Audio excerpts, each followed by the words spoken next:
Bonjour à tous. J'espère que vous êtes tous encore là. Alors c'est une petite keynote, on ne va pas parler que de Lobster, je vous rassure, même si ça va quand même un peu tourner sur ce projet. En fait, l'idée de cette keynote, c'est surtout de vous faire part d'une vision de la finance décentralisée auquel on ne parle pas nécessairement beaucoup et qui allie en fait le Web 2 avec le Web 3 pour rajouter de l'intelligence dans votre investissement DeFi. Et du coup, je tiens à remercier déjà dans un premier temps la chaire FinTech de l'école Dauphine pour me permettre du coup de faire ce speech d'une dizaine de minutes parce que c'est grâce à eux que je peux vous parler de Lobster et de notre vision aujourd'hui. Alors, pour commencer, ce pitch, ça va être déjà pour commencer un petit début, on va dire, de pitch deck pour que vous compreniez bien déjà de quoi on va parler. Et ensuite, vers la fin, on va vraiment aller deep dans comment finalement vraiment rajouter de l'intelligence et non pas uniquement de l'automatisation à vos investissements DeFi. Donc pour commencer, moi je suis Alexis, je suis cofondateur de Lobster Protocol, du coup, qui est un nouveau protocole qui s'est lancé il y a à peu près 2 mois. Et en fait, on a une vision sur laquelle on se positionne en tant que nouvelle couche d'abstraction pour les investisseurs DeFi. La problématique, c'est la suivante. C'est qu'aujourd'hui, sur la finance décentralisée, on n'a que 3% des investisseurs crypto qui optimisent leurs investissements dans la DeFi. Alors c'est très très peu. À titre de comparaison, c'est comme si on avait des investisseurs immobiliers et qu'on avait 97% de ces investisseurs immobiliers qui décidaient, une fois qu'ils avaient acheté un appartement, finalement de ne pas le louer.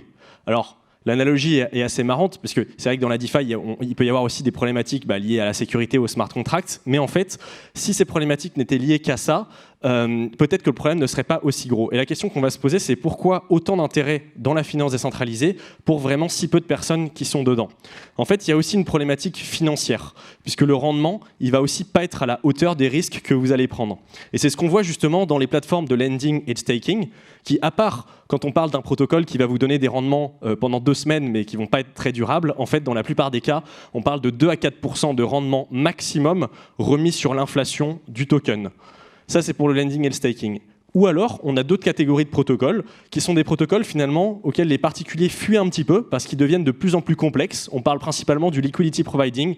Personne ici dans la salle n'est capable, je suppose, peut-être de me citer la formule de l'impermanent loss par cœur de Uniswap V3. Alors peut-être que finalement, il y a des gens qui arrivent à le faire sur papier, mais du coup, c'est très chronophage. Et justement, c'est le deuxième point, c'est que c'est très time consuming. Et au final, il y a beaucoup de gens qui finissent par perdre avec. Et donc du coup, c'est problématique.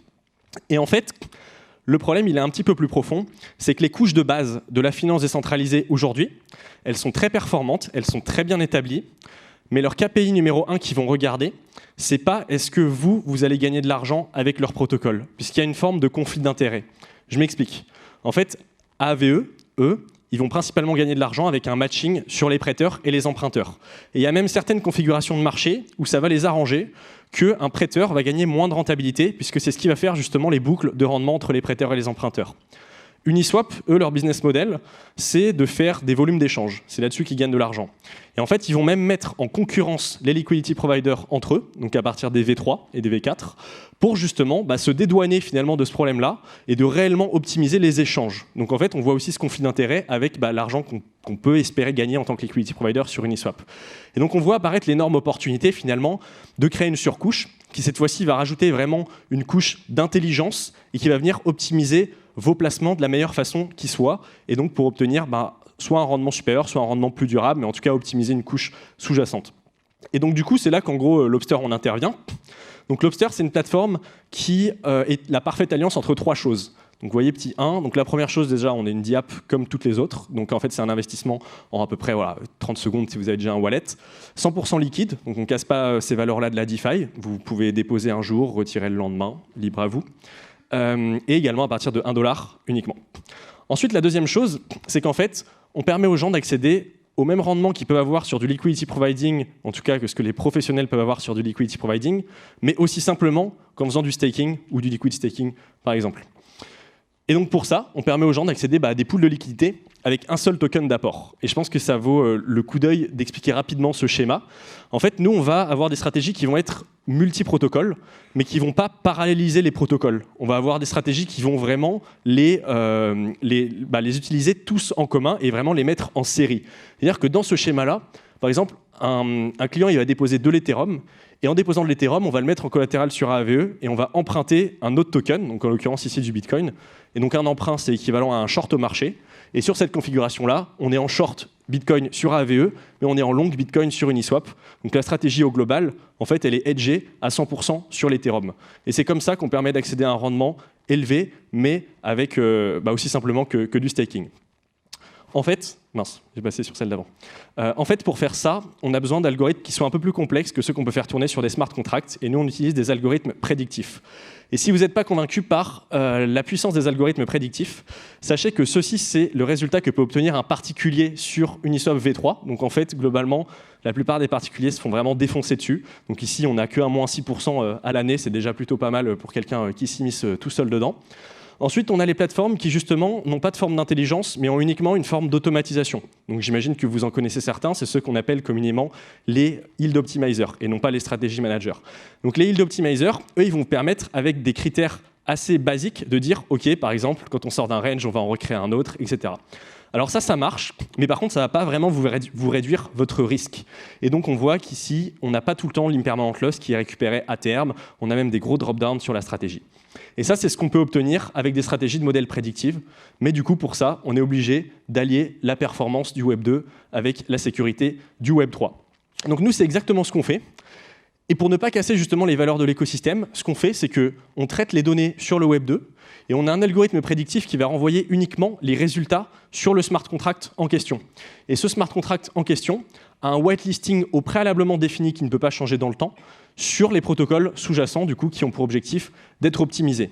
Et l'algorithme lui-même, même s'il est sur le Web 2, il est également immuable et ne peut pas changer dans le temps. Et c'est comme ça qu'on est bien non custodial et décentralisé au niveau des fonds.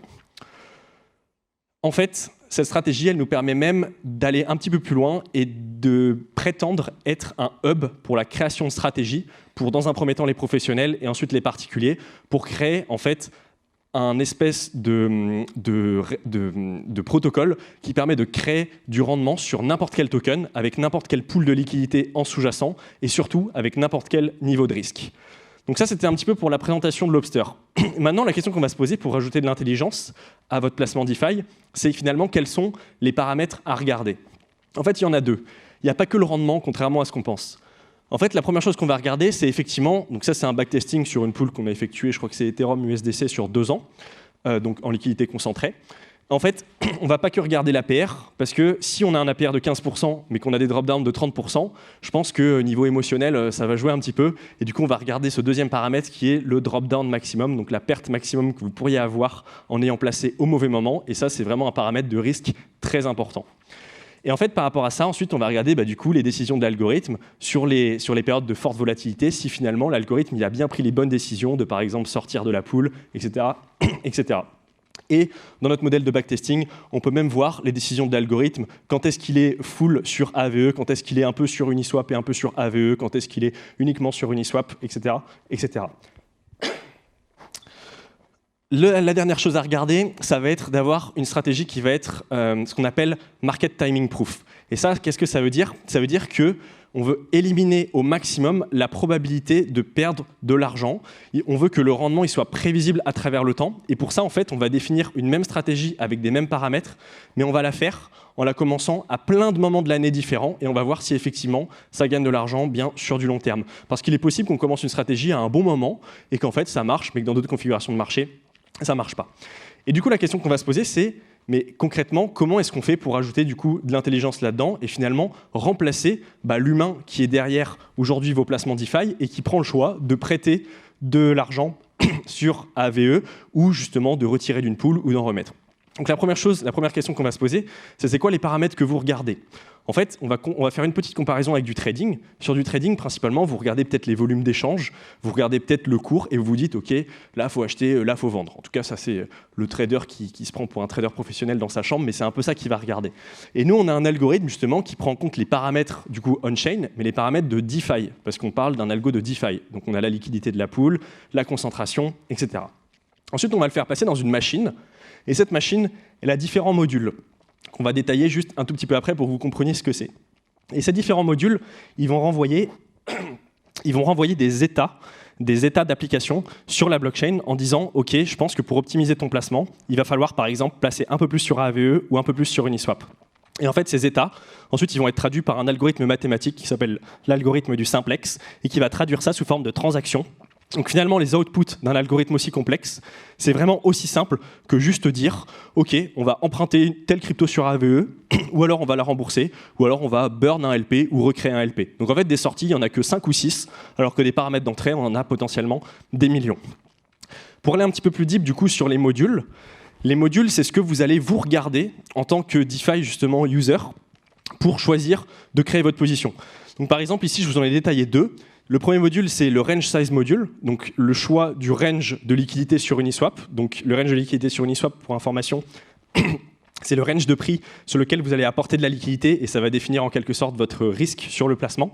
Et ensuite, on a le risk exit module, là où vous allez choisir de totalement sortir de la pool ou de rentrer quand vraiment il y a trop de volatilité par rapport à l'impermanent loss projeté. Et en fait, ces modules-là qu'on a intégrés à l'algo, on les a reliés à des indicateurs de DeFi. Donc pas des indicateurs de trading, mais de DeFi. En tout cas, on les appelle comme ça. Donc là, ici, ce module-là, on a dit, OK, le range size, il est relié à, par exemple, l'écart type d'un cours de bourse. Donc on appelle ça le standard deviation. Et ensuite, on va dire qu'en fonction des pools sur lesquels on va multiplier l'écart type lissé sur X période par une variable. Et cette variable-là, félicitations, vous venez de créer votre premier paramètre, qui est le paramètre de risque. Ensuite, par exemple, hop, pour le risk exit module, ça va être un petit peu plus compliqué. On va prendre plusieurs paramètres en parallèle. Donc pour ceux qui le savent déjà ou pas, la formule de l'impermanent loss, elle dépend du carré de la volatilité. Donc ici, dans le numérateur, on a mis la volatilité au carré. Et dans le dénominateur, on a mis le farming yield de la pool. Donc en gros, cette équation, enfin cette fraction, qu'est-ce qu'elle va faire?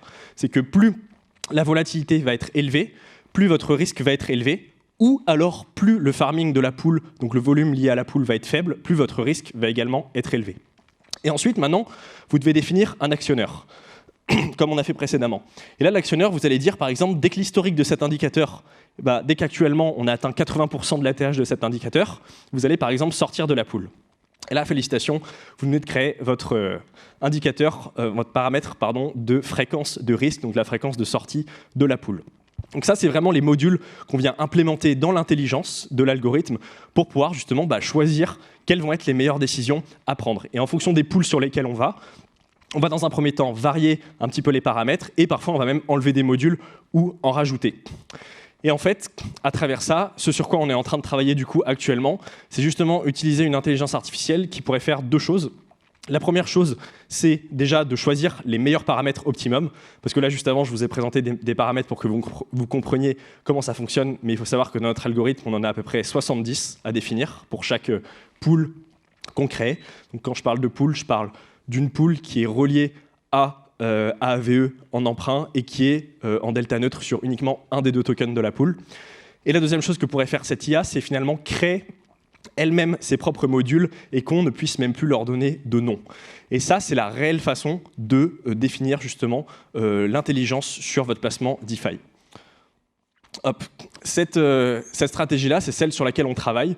On a vu peu de protocoles qui travaillent vraiment dessus, parce qu'en fait, en réalité, nos réels concurrents, c'est vraiment plutôt des plateformes centralisées, des gros fonds d'investissement qui vont payer 10 personnes à temps plein, qui vont payer 200 000 € par an pour essayer de développer la même chose qu'on a développé, alors qu'au final, nous, ça sera juste open source et tout le monde, même les particuliers, pourront y accéder. Et la conséquence de ça, c'est que nous, chez Lobster, on résout des problématiques du Web3, donc des problématiques financières principalement, du Web3, non pas uniquement par le Web3, mais surtout aussi par le Web2. La conséquence de ça, c'est qu'on a des stratégies qui ne sont pas statiques, comme on peut trouver dans un smart contract, mais qui sont auto-évolutives et qui sont même prédictives.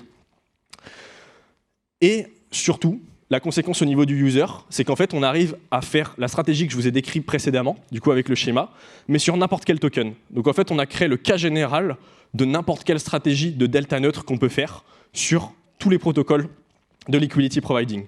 Donc ça veut dire que demain, si tout le monde veut refaire du liquidity providing, parce qu'aujourd'hui c'est devenu très compliqué et ça tendra très probablement à devenir de plus en plus compliqué à travers le temps, si les gens veulent continuer à refaire du liquidity providing, ça sera très probablement par une solution simple comme celle-ci, et justement elle se doit de normaliser toutes les pools d'Uniswap et d'être accessible via tous les tokens. Et pour être encore plus clair sur ce point-là qui est vraiment crucial, Ça veut dire que tous les protocoles que vous connaissez aujourd'hui et qui vous prétendent aller sur des pools de liquidité via un seul token, en réalité, ils vous mentent un peu parce qu'en fait, ils ne gèrent pas le problème principal qui est le problème de l'impermanent loss, puisque c'est celui-là justement qu'on traite principalement sur le Web 2. Et ils vont vous dire, OK, moi je vous génère de l'argent sur de l'Ethereum, mais en fait, en réalité, ils vont aller sur une pool Ethereum, ST Ethereum. Bah, super, bravo, mais il n'y a pas d'intelligence dedans. En fait, c'est juste une automatisation, encore une fois, et donc du coup, ils ne pourront pas aller sur d'autres pools. Nous, demain, on peut vous générer de l'argent sur du wrap Bitcoin, sur une pool PP Shiba, si vous voulez. Et ça, c'est l'algorithme qu'on a créé. La conclusion de ça, c'est qu'à terme, on tend à être un DeFi Hub, donc pour la création de stratégies, d'abord pour les professionnels et ensuite pour les particuliers, et qu'on peut avoir du coup potentiellement des rendements plus intéressants, ou en tout cas surtout plus stables dans le temps. Donc merci à tous de m'avoir écouté, j'espère que c'était pas trop long, et n'hésitez pas en tout cas à aller voir le protocole ou à me suivre sur Twitter ou LinkedIn. Merci.